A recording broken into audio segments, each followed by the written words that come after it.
அனைவரும் பார்க்க வேண்டிய பதிவு. யாரும் இதை தள்ளிவிட்டு சென்று விடாதீர்கள்.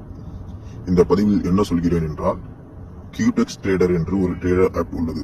அதில் ஒரு நபர் ஸ்கேம் செய்து என் நண்பரை 10,000 ரூபாய் ஏமாற்றியுள்ளார். இது எந்த வகையில் ஏமாற்றினார் என்பதை இதை உங்களுக்கு தெளிவாக ஸ்கிரீன்ஷாட் எடுத்து அனுப்பியுள்ளார். மேலே கொடுக்கப்பட்டிருக்கும் கான்டாக்ட் நம்பர் ஸ்கேம் செய்தவர்கள். இவர்கள் எவ்வளவு சாமர்த்தியமாக திருடியுள்ளார்கள் என்பதை பாருங்கள். இவர்கள் இஸ்லாமியர்கள் என்பது வெறுக்கத்தக்க விஷயமாக இருக்கிறது. இவர்கள் செய்தது மிகப்பெரிய பாவம். இவர்களுக்கு இறைவன் ஒருவனே கூலி தர வேண்டும். தேங்க்யூ. இவர்களை பற்றிய ஆதாரம் எல்லாம் அவர் சேகரித்து வைத்துள்ளதாகவும் அவர் கம்ப்ளைண்ட் பண்ண போவதாகவும் சொல்லியிருக்கிறார். இந்த நம்பர் உள்ளவர்கள் எந்த நேரத்தில் சிம்மை பயன்படுத்தினார்கள், என்னென்னெல்லாம் செய்தார்கள் என்று ஆதாரமாக இருக்கிறது.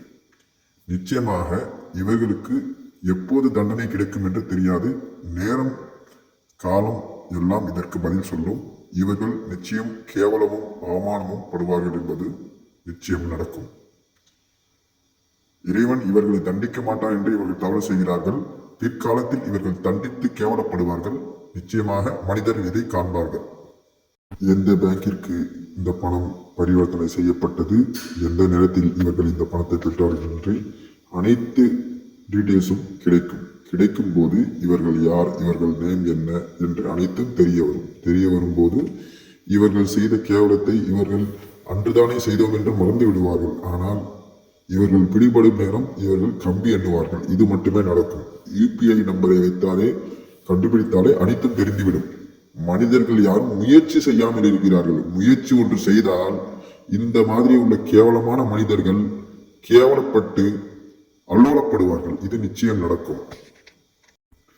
எது தவறு எது சரி என்று நம் யாருக்கும் தெரியாது. ஆனால் இதே போல் உள்ள நிறைய மக்கள் செய்கின்ற தவறு பேராசை. இந்த பேராசையில் போய் நாம் விழுந்தால், ஆனால் இவர் சொல்கிறார் நான் பேராசையில் விடவில்லை, இது ட்ரேடிங் ஜாப் என்று தான் சொன்னார்கள், அதனால் தான் இதில் நான் முதலீடு செய்தேன் என்று அவர் சொல்கிறார். ஆனால் மனிதர்கள் ரொம்ப வேற மாதிரியான இன்வெஸ்ட்மெண்ட்டை போய் சேர்றதுனால இந்த மாதிரி பிரச்சனை ஆகுது.